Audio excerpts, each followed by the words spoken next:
Looping statements in JavaScript. So looping is the process of repeatedly executing a block of statements is known as looping. So looping అంటే ఏంటంటే ఇప్పుడు ఏవైనా ఒక statement నేను రిపీటెడ్గా execute చేయాలి అంటే ఒక 4 టైమ్స్ 5 టైమ్స్ 10 టైమ్స్ లేదంటే 100 టైమ్స్ సో అలా రిపీటెడ్గా ఎగ్జిక్యూట్ చేయాలి అన్నప్పుడు సో ఆ ప్రాసెస్ని ఏమంటామంటే లూపింగ్ అంటాము. రిపీటెడ్గా ఎగ్జిక్యూట్ చేసే ప్రాసెస్ని లూపింగ్ అంటాము. సో ఎందుకు అంటే లూపింగ్ తీసుకుంటున్నాము మనం ఒకటే టాస్క్ని నెంబర్ ఆఫ్ టైమ్స్ చేయాల్సినప్పుడు నెంబర్ ఆఫ్ టైమ్స్ మనం కోడ్ రాయడం వల్ల ప్రోగ్రామ్ అనేది కాంప్లెక్స్ అయిపోతుంది. అలా కాకుండా ఈ లూపింగ్ స్టేట్మెంట్స్ యూస్ చేసి మనకి ఎన్నిసార్లు కావాలంటే అన్నిసార్లు రిపీట్ చేసుకోవడం వల్ల మనకి ప్రోగ్రామ్ అనేది ఈజీ అవుతుంది. If A loop is continuous for ever it is called infinite loop. అంటే లూప్కి బ్రేక్ అనేది లేకుండా అలా కంటిన్యూ అవుతూనే ఉంటే దాన్ని ఏమంటారు అంటే ఇన్ఫినైట్ లూప్ అంటారు. అంటే దానికి ఇంక ఎగ్జిట్ కండిషన్ ఉండదన్నమాట, ఇంకా అలా కంటిన్యూస్గా అవుతూనే ఉంటుంది. A loop statement consists of 2 segments. So జనరల్గా మనం లూప్స్ క్రియేట్ చేస్తే దాంట్లో 2 పార్ట్స్ ఉంటాయి.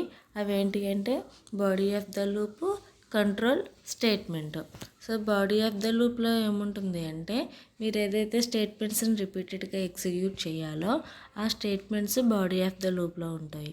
కంట్రోల్ స్టేట్మెంట్ అంటే కండిషన్, ఎన్ని టైమ్స్ మీరు లూప్ని రిపీట్ చేయాలో ఆ కండిషన్ అనేది కంట్రోల్ స్టేట్మెంట్లో ఉంటుంది. Depending on the position of control statement in the loop, control structure classified as entry control loop, exit control loop. అంటే మనకి ఈ కంట్రోల్ స్టేట్మెంట్ అంటే లూప్లో మనం తీసుకునే కండిషన్ను ఉన్న ప్లేస్ని బట్టి లూప్స్ అనేవి 2 టైపు. అవేంటి అంటే entry controlled loop, exit controlled loop. So first one entry control loop. Here control conditions are tested before the start of loop execution. So entry control లూప్లో ఏం జరుగుతుంది అంటే ఫస్ట్ కండిషన్ని చెక్ చేసుకుంటుంది. So if the condition is true then body of the loop will be executed. So condition కనుక satisfy అయితే అప్పుడు లూప్లో ఉన్న బాడీ అనేది ఎగ్జిక్యూట్ అవుతుంది.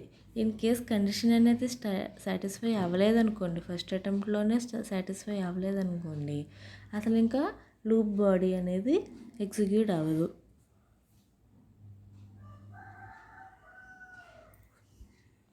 Next one exit control loop. So exit control లూప్లో before checking the condition the body of the loop is get executed first time. Exit control లూప్లో first body of the లూప్లోకి enter అయిపోతుంది. Condition check చేయకుండానే body of the లూప్లోకి enter అవుతుంది. ఒకసారి body of the లూప్లో ఉన్న స్టేట్మెంట్స్ అనేవి ఎగ్జిక్యూట్ అవుతాయి. తర్వాత కండిషన్ని చెక్ చేస్తుంది.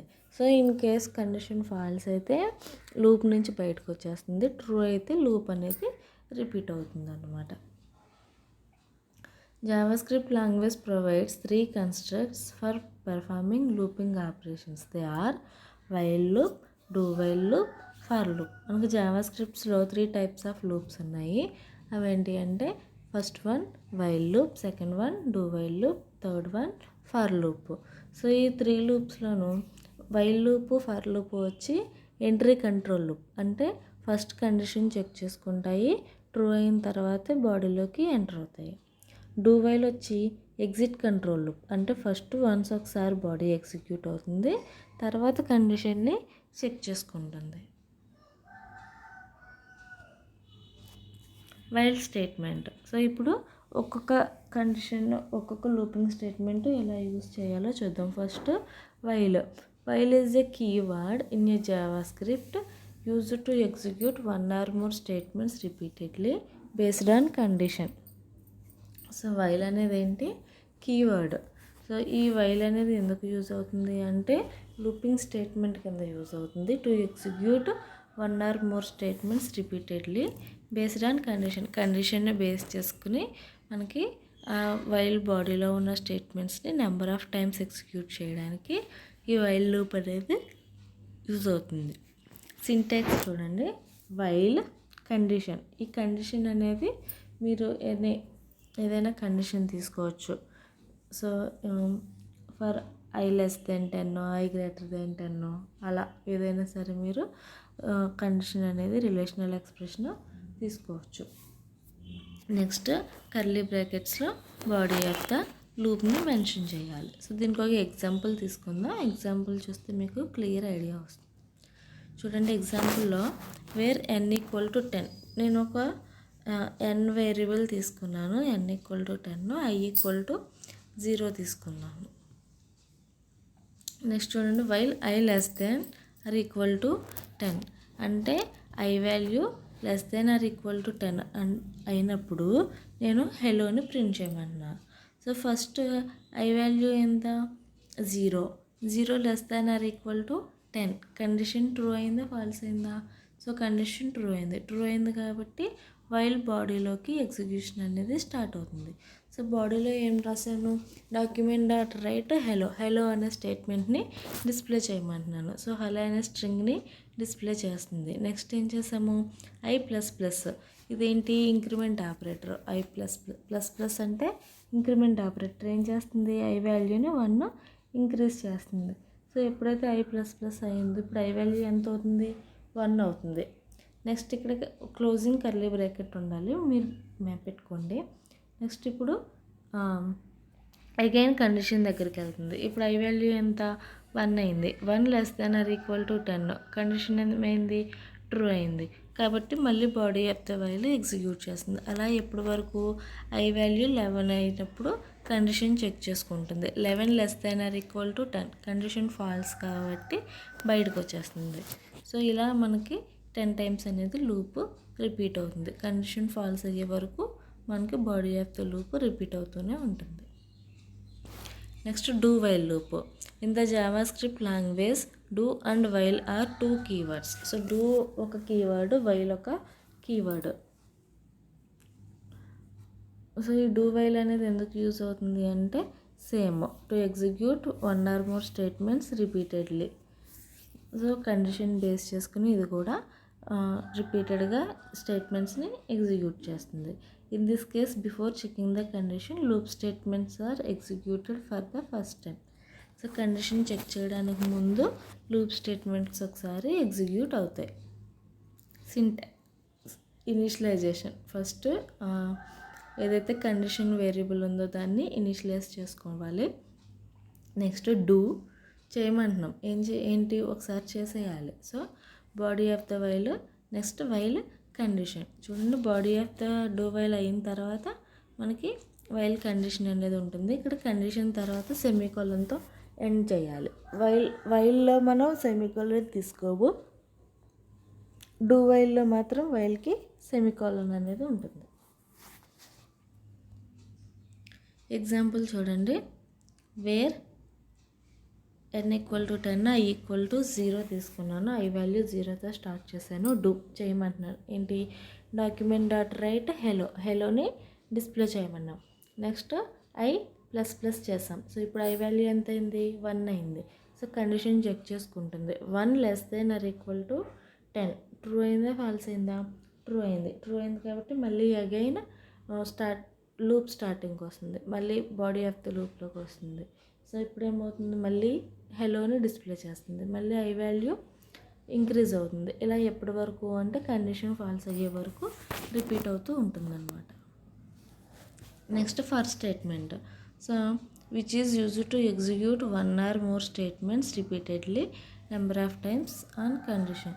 సో ఇది కూడా కండిషన్ బేస్ చేసుకుని మనకి బాడీ ఆఫ్ ద ఫర్లో ఉన్న స్టేట్మెంట్ని నెంబర్ ఆఫ్ టైమ్స్ రిపీట్ చేస్తుంది. సో సింటాక్స్ ఏంటి? For, initialization, condition, operation. చూడండి, ఇక్కడ ఇనిషియలైజేషన్ అంటే ఫస్ట్ లూప్ వేరియబుల్ ఉందా కదా, మనం లూప్ని రిపీట్ చేయడానికి ఒక వేరియబుల్ని యూజ్ చేస్తున్నాము. సో ఆ లూప్ వేరియబుల్ని ఏం చేస్తాము అంటే ఇనిషియలైజ్ చేసుకుంటాం. Next condition. ఆ లూప్ వేరియబుల్ మనకి ఎక్కడి వరకు రన్ అవ్వాలి అనేది, ఎక్కడి వరకు రావాలి అనేది కండిషన్ని ఎన్నిసార్లు రిపీట్ అవ్వాలి అని మన నీడ్ని బట్టి కండిషన్ని క్రియేట్ చేసుకుంటాము. నెక్స్ట్ ఆపరేషన్ వచ్చేటప్పటికి incrementation or decrementation. Next body of the for loop. Example చూద్దాం. చూడండి, where n equal to 10, n value ఎంత తీసుకున్నాను, 10 తీసుకున్నాను. For i equal to 0. So నేను ఇప్పుడు లూప్ వేరియబుల్ ఏం తీసుకున్నాను, i తీసుకున్నాను. సో ఫస్ట్ దీన్ని ఏ వాల్యూకి అసైన్ చేశాను, 0కి అసైన్ చేశాను. So next i less than n అంటే i వాల్యూ 10 కన్నా తక్కువ ఉన్నప్పుడు లూప్ని రిపీట్ చేయమంటున్నాను. Next i plus plus, i వాల్యూని ఇంక్రీజ్ చేస్తున్నాం. సో ఇప్పుడు ఈ ప్రాసెస్ ఎలా జరుగుతుందంటే, ఫస్ట్ i ఈక్వల్ టు 0 అవుతుంది. నెక్స్ట్ కండిషన్ చెక్ చేసుకుంటుంది. i less than n, 0 less than n true కాబట్టి body of the for execute అవుతుంది. సో బాడీలో ఏముంది, hello document dot write hello అంటే హెలోని డిస్ప్లే చేయమన్నాం. హెలోని డిస్ప్లే చేస్తుంది. సో ఇప్పుడు హెలోని డిస్ప్లే చేసిన తర్వాత కంట్రోల్ ఎక్కడికి వస్తుంది అంటే ఇక్కడ నుంచి ఇంక్రిమెంటేషన్కి వస్తుంది. సో ఇక్కడ నుంచి ఇంక్రిమెంటేషన్కి వచ్చిన తర్వాత ఏమవుతుంది, ఇక్కడ ఇంక్రిమెంట్ అవుతుంది, i ప్లస్ ప్లస్ అవుతుంది. సో i ప్లస్ ప్లస్ అయినప్పుడు i వాల్యూ ఎంత అయింది, ఇప్పుడు 1 అయింది. సో నెక్స్ట్ కంట్రోల్ ఎక్కడికి వెళ్తుంది, కండిషన్ దగ్గరికి వెళ్తుంది. 1 less than n, 1 less than n true అయిందా ఫాల్స్ అయిందా చెక్ చేసుకుంటుంది. 1 లెస్ దెన్ n ట్రూ కాబట్టి మళ్ళీ ఎక్కడికి వస్తుంది, బాడీ ఆఫ్ ఫర్లోకి వస్తుంది. నెక్స్ట్ మళ్ళీ హెలోని డిస్ప్లే చేస్తుంది. డిస్ప్లే చేసిన తర్వాత మళ్ళీ కంట్రోల్ ఎక్కడికి వెళ్తుంది, i ప్లస్ ప్లస్కి వెళ్తుంది. సో i ప్లస్ ప్లస్కి వెళ్ళినప్పుడు i వాల్యూ ఎంత అవుతుంది, 2 అవుతుంది. మళ్ళీ అగైన్ కండిషన్ దగ్గరికి వస్తుంది, కండిషన్ చెక్ చేసుకుంటుంది, 2 లెస్ దెన్ n. సో ఇలా ఎప్పటి వరకు అంటే కండిషన్ ఫాల్స్ అయ్యే వరకు కూడా ఈ ప్రాసెస్ అనేది రిపీట్ అవుతూ ఉంటుంది. Thank you students.